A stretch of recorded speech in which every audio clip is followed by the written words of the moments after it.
What transpired this week in the Appropriations Committee with the state budget and the Finance Committee with the state tax package, I believe will do serious and long-term harm to the Connecticut economy and could ultimately be devastating to the Connecticut economy. And this isn't just business as usual. This isn't just about the legislature says higher taxes on business and the business community says, no, we don't like that.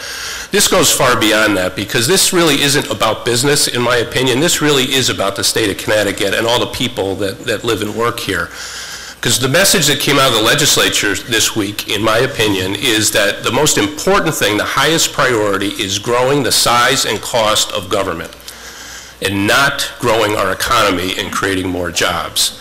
And some of the numbers I'm hearing from some of the major employers in the state of Connecticut are scary as far as the impact that these tax proposals will have on their bottom lines in Connecticut and their ability to keep people employed here.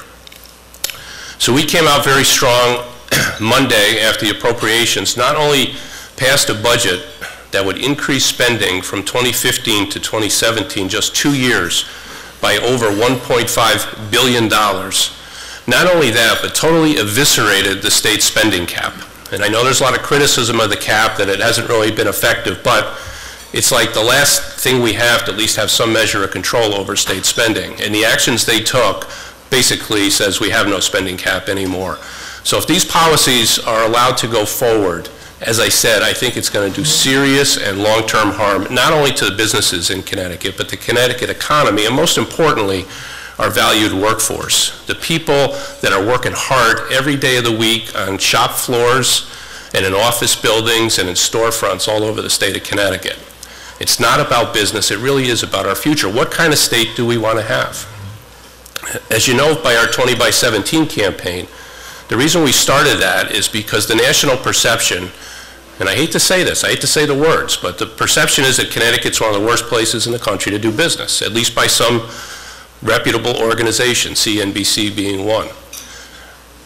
So we're already viewed that way.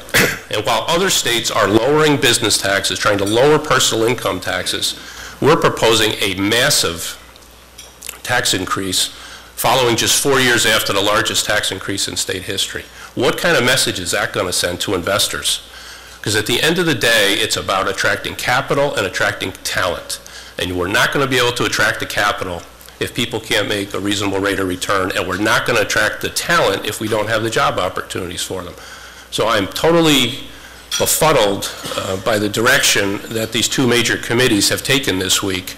And I think the business community has to be very, very vocal, not just CBIA, not just trade associations, not just chambers of commerce, but I think every single person that cares about the state's future needs to pick up a phone and call your local representative, call your state senator, and say this is not the path that Connecticut needs to go down.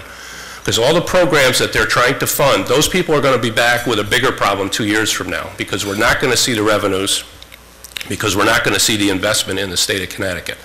And we want essential human services funded. We've never gone up to the Capitol and say slash the budget. We say do it smarter. Find different ways to use sustainable spending reforms. We've worked hard with the Institute for the 21st Century to put forward some ideas for the legislature. They've considered those, but they haven't adopted enough if they're coming back with an enormous tax increase that I think is going to be very, very harmful to everybody in the state. So CBIA will be taking the lead on this. We'll have speaking points sending out to all our members and available on our website. Obviously all the contact information for key policymakers and for the governor. As you've probably seen in the media, the governor came out pretty strong saying this is not the direction he thinks we should go in. But we're going to follow that up with paid media, and anywhere we can be to get the message out, because it's, again, it's got to go beyond the business community. It's got to be the general public that says this is not the direction we want the state of Connecticut to go in. Now, I'm still optimistic about Connecticut. I think we've got a great future. We've got great potential. But we've got to make smarter choices in Hartford if we're going to realize that potential. So as I said, anything we can do to help facilitate your interactions with key policymakers, we'll do anything possible. If there's anything you need, you can call me directly. Call anybody at CBIA. We'll provide whatever information we need to you. But if the voice isn't loud, we're going to be in trouble. because we tried to have a very strong message this week, but a lot of it is to be interpreted as, okay, as I said earlier, legislature wants to raise taxes, business doesn't like that. It's way, way beyond that. I think this really is a crossroads for the state of Connecticut and a defining moment for all of us. I think we need to show that we want Connecticut to be a competitive state. We want to be a top state for business. We don't want to keep sending messages, take your investment dollars elsewhere. Because I'm afraid by these things that happened this week, that's the direction we're going in. We got about a month to go in the regular session. We have time to turn it around, but everybody's voice needs to be heard.